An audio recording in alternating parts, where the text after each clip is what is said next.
আমাদের প্রশ্ন ছিল যে আমরা যখন গুগল ট্র্যাক ম্যানেজার দিয়ে সার্ভার সাইড ট্র্যাকিং করি, তখন আমরা যখন ইনহেরিট ক্লায়েন্ট দিই, তখন আমাদের ডাটাটা প্যারামিটার গুলো ভালো ঠিক মতন পায়। বাট যখন আমরা ইনহেরিট ক্লায়েন্ট দিই তখন আমাদের পায়, কিন্তু আমরা যখন ম্যানুয়ালি করি স্টেপ বাই স্টেপ, যেমন গুগল ট্যাগ ম্যানেজার জন্য আলাদা, গুগল ইয়ার জন্য এইভাবে করি, তখন আমাদের ডেটা পাচ্ছে না, মানে প্যারামিটার পাচ্ছে না।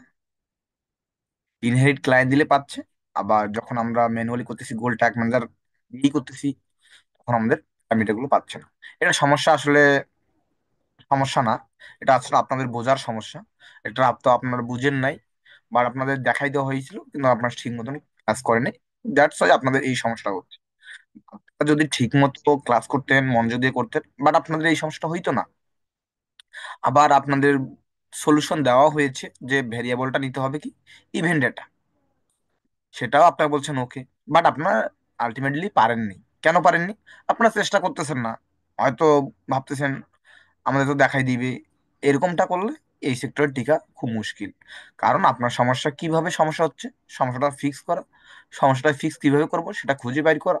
আপনাদের 3 দিন সময় দেওয়া হয়েছে, সেটার মধ্যে পারেননি। আরো এক্সট্রা 2 দিন সময় দেওয়া হয়েছে, সেটাও পারেননি।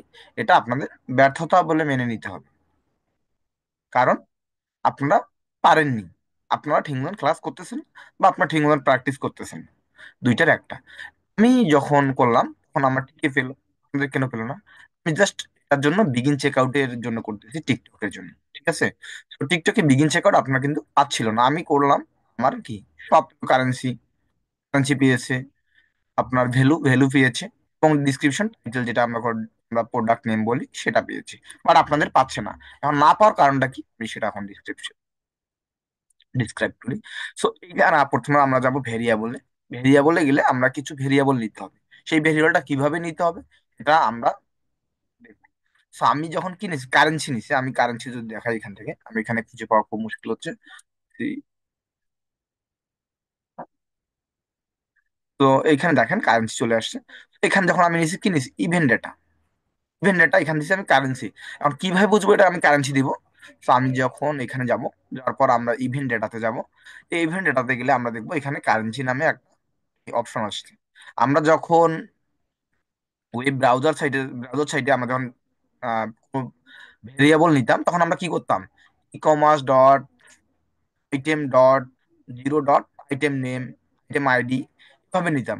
বাট সার্ভার সাইড ট্র্যাকিং এর ক্ষেত্রে সেটা একটু ভিন্ন। সেটা আমাদের কিভাবে নিতে হবে? সেটা ক্লায়েন্ট আইডি, যদি আমি নিই ক্লায়েন্ট আইডি নিতে হবে, ঠিক আছে? কারেন্সি নিলে কারেন্সি নিতে হবে, এবং ইভেন্ট আইডি নিতে হলে ইভেন্ট আইডি নিতে হবে। এখন কিভাবে নিব ইভেন্ট আইডিটা, কারেন্সিটা কিভাবে নিব? আমি একবার আরবারও দেখাই করে। তো আমি এটা কপি করলাম। আমি সার্ভার সাইড ট্র্যাকিং এর আমরা যে ড্যাশবোর্ডটা আছে সেখানে গেলাম। তারপর এখানে নিউতে ক্লিক করব। নিউতে ক্লিক করবো, আবার এখানে ভেরিয়েবল কনফিগারেশন, এখানে ক্লিক করার পর আমরা কি যাব, এখানে দেখেন যে event data. So event data নামে একটা অপশন আছে, ইউটিলিটির ভিতরে ইভেন্ট ডাটার মধ্যে অপশন আছে। সো এই অপশনটাতে ক্লিক করলে আমাদের এখানে দেওয়ার মতন অপশন আছে, সেখানে আমরা দিব কারেন্সি। যেহেতু কারেন্সির জন্য করতেছি, সে এখান থেকে দিব কারেন্সি।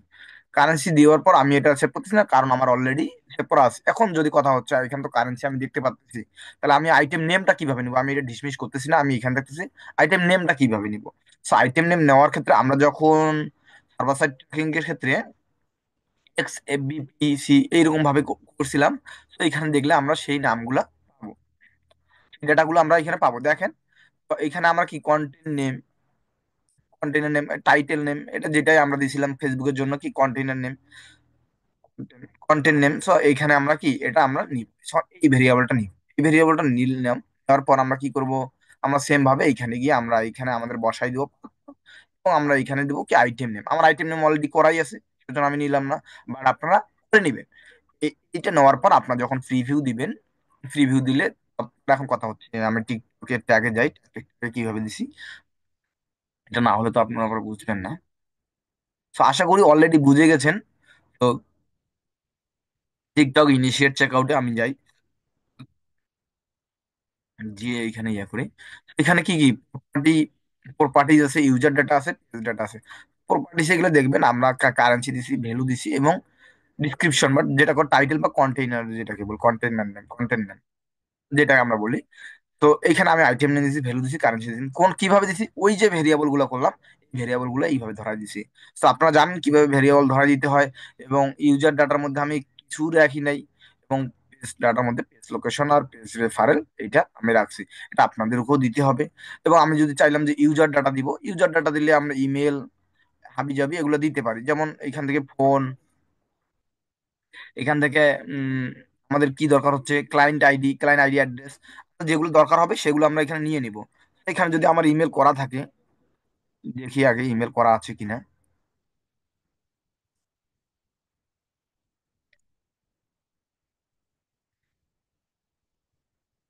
ইমেল, হ্যাশ ইমেল আছে কিন্তু ইমেল করা নেই। তো আমরা হ্যাশ মেইলে দিয়ে দিলাম। এখন মেইলটা কিভাবে করবো? অবশ্যই আমি পারচেস করিনি, পারচেস করলে পারবো ওই ইয়েটা নিতে। এখান থেকে আপনি দেখবেন যে আমাদের যে কাস্টমার আইডি গুলো আছে, কাস্টমার আইডি গুলো এখানে চলে আসছে।